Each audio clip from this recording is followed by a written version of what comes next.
आज आपण या व्हिडिओमध्ये 7th स्टँडर्ड सप्तरंगमधील पंचारती या पोएमचे शब्दार्थ क्वेश्चन आन्सर लेसनच्या खाली जे क्वेश्चन्स तुम्हाला किंवा एक्स्ट्राचे जे क्वेश्चन विचारलेले आहेत ते बघणार आहोत। त्याचबरोबर लेसनच्या व्यतिरिक्त जे वर्कबुकमध्ये जे तुम्हाला क्वेश्चन विचारलेले आहेत ते सुद्धा आपण बघणार आहोत। यामध्ये तुम्हाला एका वाक्यात उत्तरे लिहा, थोडक्यात उत्तरे लिहा आणि जो ग्रामरचा पार्ट दिलेला आहे तो बघणार आहोत। त्या व्हिडिओला सुरुवात करूया। सगळ्यात अगोदर आपण बघणार आहोत महदंबा या पोएममध्ये जे महदंबा सांगितलेले आहेत ते कोण होत्या, तर या आहेत महानुभव पंथातील आद्य कवयित्री यांनी धवळे नावाचे काव्य लिहिले होते। त्यांनी जे काव्य लिहिलेलं होतं त्याचं नाव होतं धवळे। सेकंड आहे नामया, आणि नामया कोण आहेत तर संत नामदेवांचं नाव इथे नामया म्हणून आलेलं आहे। थर्ड आहे जनाई, जनाई कोणाला म्हणतात तर संत जनाबाईंना जनाई असं म्हटलेलं आहे। लक्ष्मीबाई कोण होते तर लेखिका लक्ष्मीबाई टिळक स्मृतिचित्रे या ग्रंथाच्या लेखिका होत्या।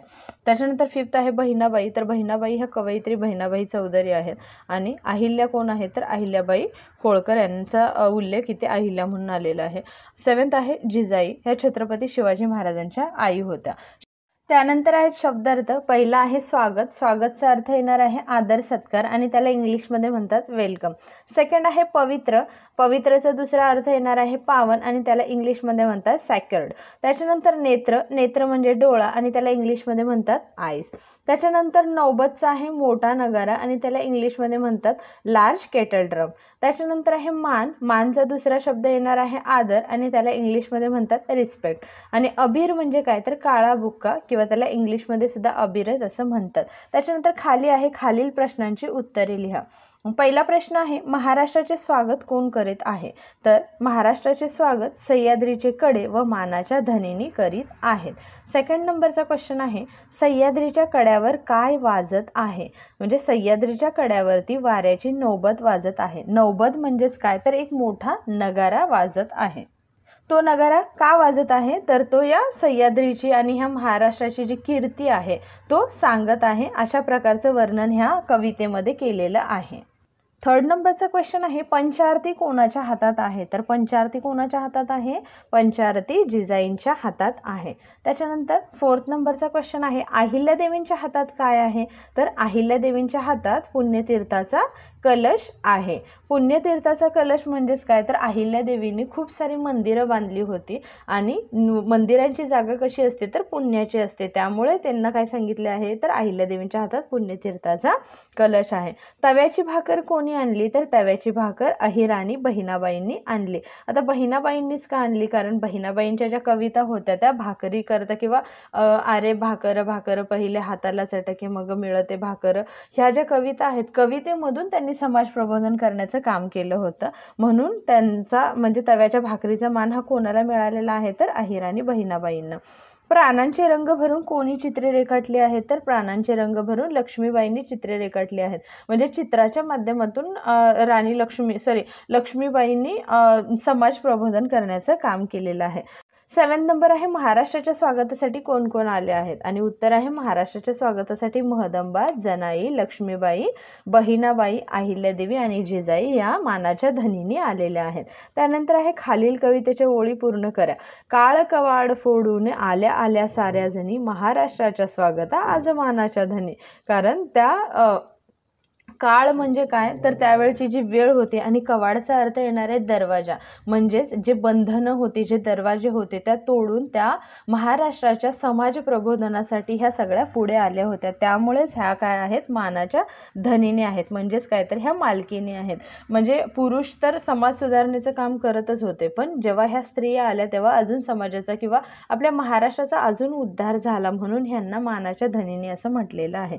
केली जळक्या काडीची लक्ष्मीबाईंनी लेखनी चित्रे रेखाटली स्वागता रंग प्राणाचे भरून, आणि लक्ष्मीबाईंनी म्हणजे त्यांच्याकडे कदाचित रंग नसतील असं ह्या पोएममध्ये त्याचा अर्थ लावलेला आहे की जळकी काडी, जेव्हा काडी किंवा जेव्हा एखादी काठी जळते तेव्हा तो त्याचा जळल्याच्या नंतर जो ब्लॅक कलरचा जो रंग उरतो मागे त्याच्यातून त्यांनी चित्रे काढून समाज प्रबोधन केलं आहे, असा त्याचा अर्थ या पोएममध्ये सांगितलेला आहे। त्यानंतर आहे शुद्ध लेखन करायचं आहे, खालील शब्द शुद्ध करून लिहायचं आहे। दीपांची तर येणार आहे हे दीपांची दुसरी वेलांटी येणार आहे दाहीचं, दाही बरोबर येणार आहे अबीर, सह्याद्री, पवित्र, सूर्य, पंचारती आणि महाराष्ट्र। त्यानंतर आता आपण वर्कबुकमधले एक्स्ट्राचे जे क्वेश्चन्स आहेत ते बघणार आहोत.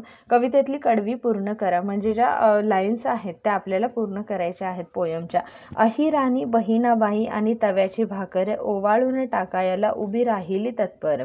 सेकंड आहे ओवाळाया महाराष्ट्र आज जिजाईच्या हाती कोटी सूर्याच्या तेजाने उचंबळे पंचारती.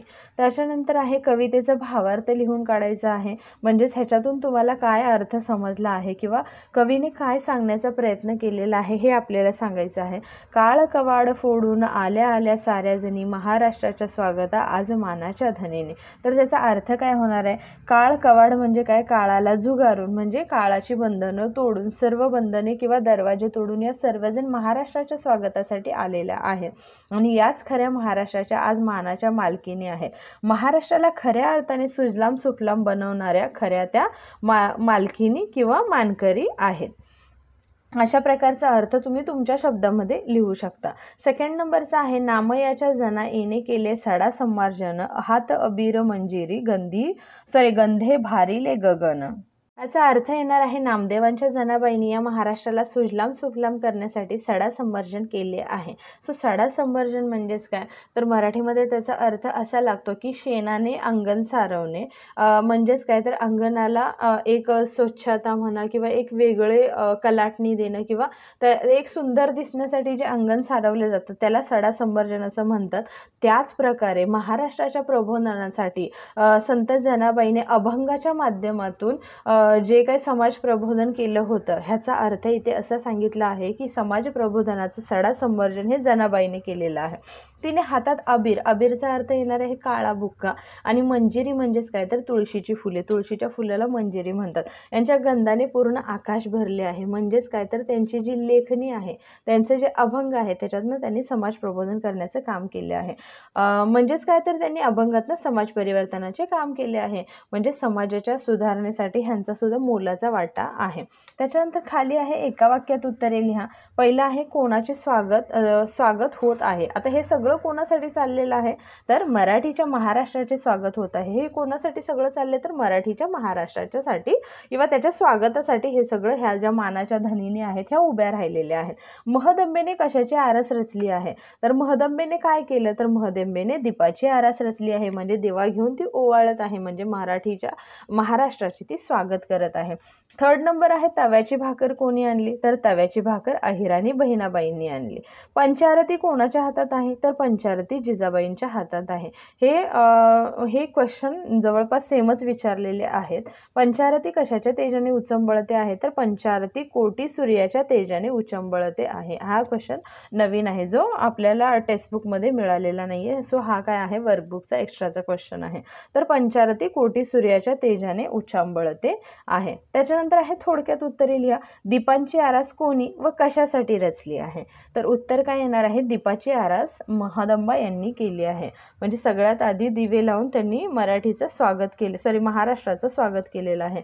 तर का केलं आहे? तर आपला महाराष्ट्र सुजलाम सुफलाम बनण्यासाठी दीपांची आरास त्यांनी रचली आहे.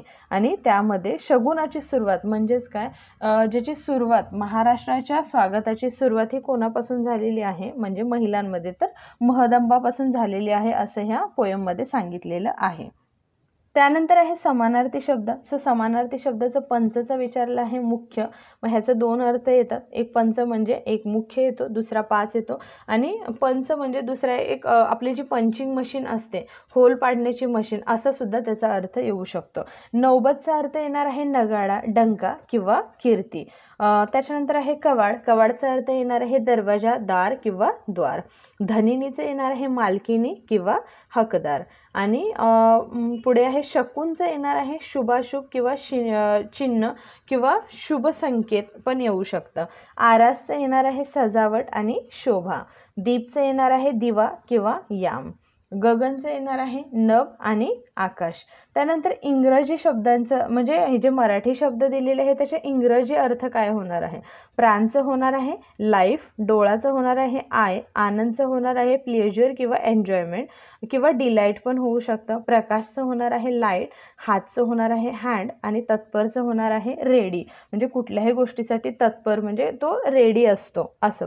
विरुद्धार्थी शब्द होणार आहे आधीचं येणार आहे नंतर म्हणजे अगोदर आणि त्यानंतर त्यानंतर पवित्र म्हणजे जो प्युअर आहे तो, आणि अपवित्र म्हणजे त्याचा विरुद्धार्थी जो प्युअर नाही आहे तो. त्याच्यानंतर तेजस्वी म्हणजे एखाद्याच्या चेहऱ्यावरती खूप सारा ग्लो असतो, त्याला काय म्हणतात तेजस्वी. आणि एखाद्याचा चेहरा असा सुकलेला असतो, सो त्याचा चेहरा कसा असतो निस्तेज, म्हणजे त्याच्यावरती तो ग्लो नसतो, त्याला निस्तेज म्हणतात. सहर्ष आणि असहर्ष म्हणजे तुमचं स्वागत आहे, आपण म्हणतो ना सहर्ष स्वागत म्हणजे आनंदाने त्याचं स्वागत केलं जातं, सो तो झाला सहर्ष. आणि त्याचा विरुद्धार्थी शब्द येणार आहे असहर्ष, म्हणजे आनंदाने जबरदस्ती जे करतो तो असहर्ष, आणि जो प्रेमाने करतो तो सहर्ष झाला. अशा प्रकारे तुम्हाला या लेसनचे क्वेश्चन आन्सर्स पूर्ण करायचे आहेत. सो कसा वाटला व्हिडिओ? आवडला असेल चॅनेलला नक्की लाईक आणि सबस्क्राईब करा. थँक्यू.